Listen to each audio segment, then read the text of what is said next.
Allahu Akbar, Allahu Akbar, Allahu Akbar walillahil hamd.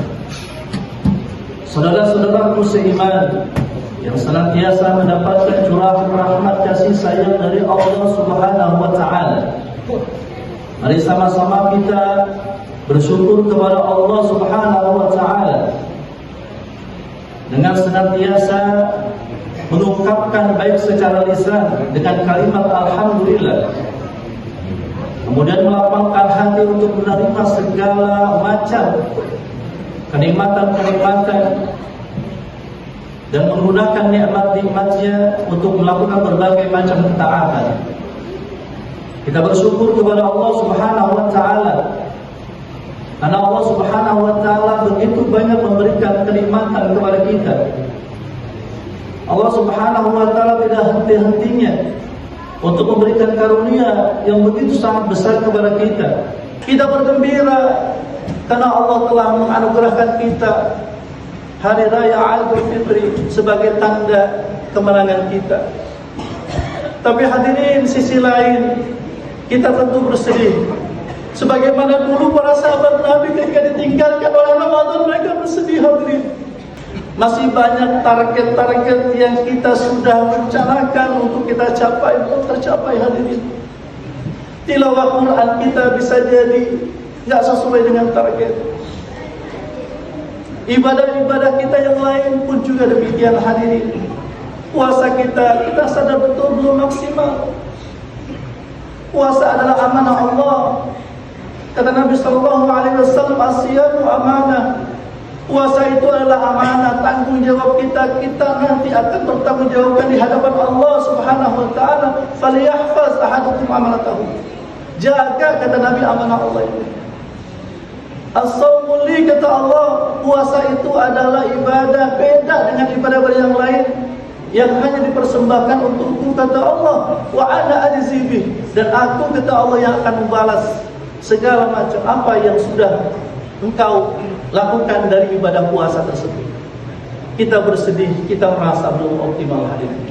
Kita bersedih hadirin, seperti halnya juga para sahabat Nabi SAW. Sedih karena apa? Sedih karena belum tentu Ramadan yang akan datang kita bisa bertemu, kita bisa bersua, kita bisa mengisi dengan berbagai macam ketaatan-ketaatan.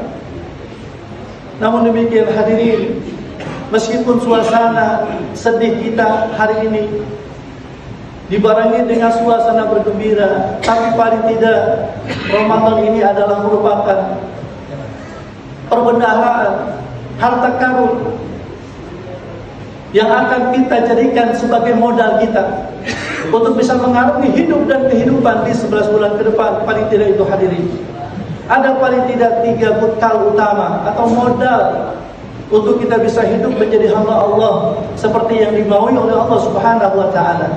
Allahu Akbar, Allahu Akbar, Allahu Akbar, walillahil hamd.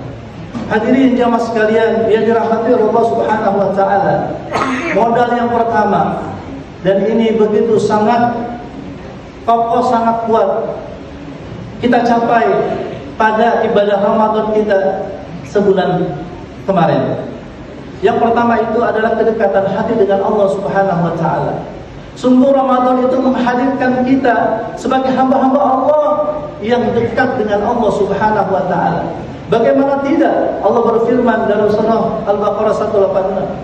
Kata Allah, "Wa idza sa'alaka 'ibadi 'anni fa inni qarib. Ujibu da'watad da'i idza da'ani falyastajibu li wal yu'minu bi la'allahum yarshudun." Kata Allah Subhanahu wa taala, ini masih rangkaian dari ayat tentang perintah puasa. Dan tentu ada korelasinya hadirin. Ketika Allah perintahkan ibadah puasa, lalu kemudian Allah katakan, "Wa idza sa'alaka 'ibadi 'anni fa inni qarib." Dan apabila hambaku ya Muhammad bertanya kepadamu tentangku, kata Allah, katakan aku dekat. Allah sudah menegaskan bahwasanya dirinya begitu sangat dekat dengan kita manusia. Adapun bekal yang kedua, yaitu kita mampu mengendalikan hawa nafsu yang ada dalam diri kita. Hawa nafsu itu hadirin, itu adalah sebuah energi energi kekuatan. Yang kekuatan ini kalau dia dilepas, kalau dia tidak dikendalikan, maka dia akan liar. Dia akan cenderung untuk melakukan kerusakan-kerusakan. Allah Subhanahu wa taala berfirman dalam surah Al-Mu'minun ayat 71. Kata Allah, "Walau ittaba'al haqqu ahwa'ahum lafasadatis samawati wal ardu wa ma fihinna." Kalaulah kebenaran, kalaulah akal dan hati itu di bawah kendali daripada hawa nafsu, akan terjadi kerusakan yang dahsyat di muka bumi ini, di bumi maupun juga di langit. Kalau kebenaran atau kalau akal dan hati dalam kendali hawa nafsu. Oleh karena itu, Imam Al-Ghazali pernah berkata, jiwa manusia itu ibarat kerajaan. Rajanya adalah hati. Akal itu adalah para menterinya, yang si raja itu selalu meminta pendapat-pendapat mereka.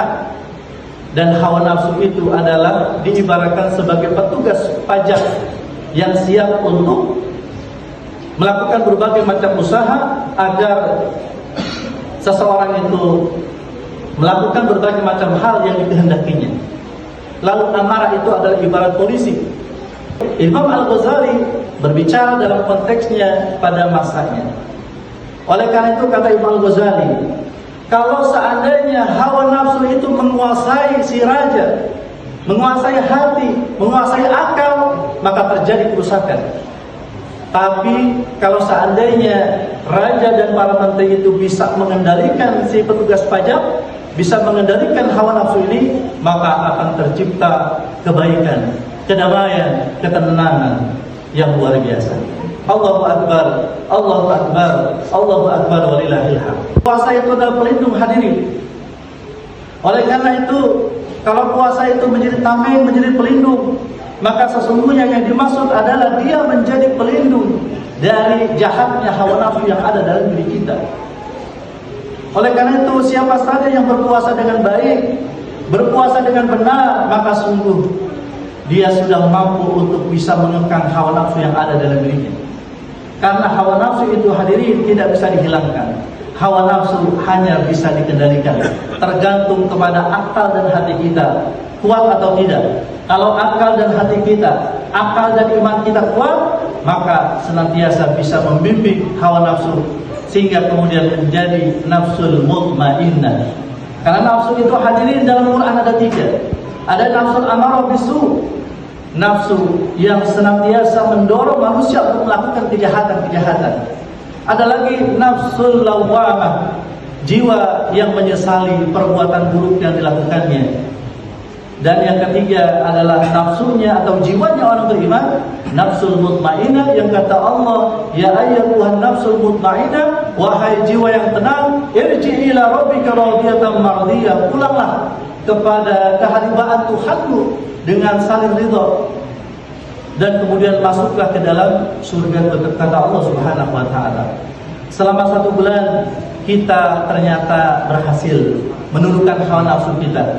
Kita jaga nafsu kemaluan kita, kita jaga nafsu perut kita pada saat kita berpuasa. Selama sebulan kita bisa mengendalikan nafsu kita. Ini adalah prestasi yang luar biasa hadirin.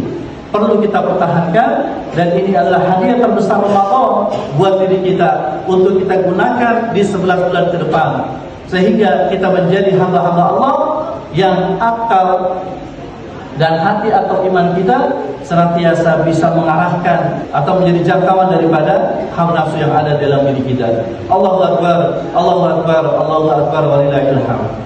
Nah, yang terakhir hadirin, yang terakhir, Madrasah Ramadan telah mampu membentuk diri kita menjadi hamba-hamba Allah yang pemurah, hamba-hamba Allah yang suka memberi dan suka menolong. Bukankah ketika Ramadan infak, sedekah, dan juga pertolongan kita begitu sangat meningkat?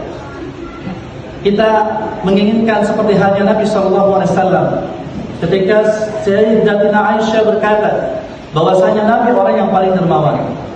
Karena Rasulullah SAW ajwadun nas wa kana ajwadul ma yakun fi Ramadan. Nabi SAW itu adalah orang yang paling dermawan, dan kedermawanan itu semakin tinggi ketika masuk bulan suci Ramadan. Kita pun juga begitu. Kita terbiasa berinfak, bersedekah. Yang sesungguhnya ini adalah merupakan aktualisasi dari firman Allah Subhanahu wa taala dalam surah Al-Anbiya ayat 107. Kata Allah, "Wa ma arsalnaka illa rahmatan lil alamin."